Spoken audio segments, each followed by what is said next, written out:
Friends, வணக்கம்.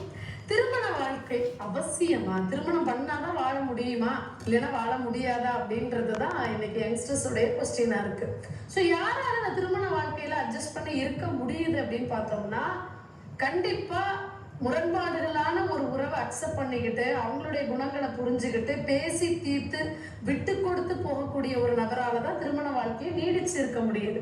கண்டிப்பா என்னால தனியா வாழ முடியும், என்னை யாராலையும் மாற்ற முடியாது, நானும் யாருக்காகவும் மாற முடியாது, என்னுடைய சுயரூபன்றதை யாருக்காகவும் மாத்திக்க முடியாது, நான் நானாதான் இருப்பேன், பிடிவாதமா தான் இருப்பேன், விட்டு கொடுக்கலாம் முடியாது, தனியா என்னால வாழ முடியும்ன்ற கான்பிடன்ஸ் இருந்தா திருமண வாழ்க்கை இல்லாமலே அந்த வாழ்க்கையை வாழ்றதுக்கு முயற்சி பண்ணுங்க.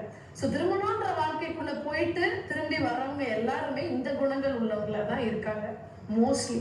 ஸோ திருமண வாழ்க்கைன்றது இரண்டு வெவ்வேறான குணங்களும் வெவ்வேறான முரண்பாடுகள் கருத்துகள் உள்ள இரண்டு நபர்கள் இணைகிறது தான் திருமணம்.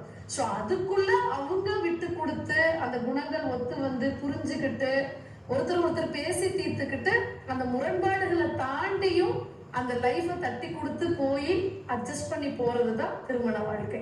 ஸோ இது முடியும்னா அதுக்குள்ள போக, முடியாது அப்படின்னா கொஞ்சம் தள்ளி நின்று அது முடியுமான்ற மனப்பக்குவத்தை ஏற்படுத்திக்கிட்டு திரும்பவும் அந்த முயற்சி எடுங்க. நன்றி.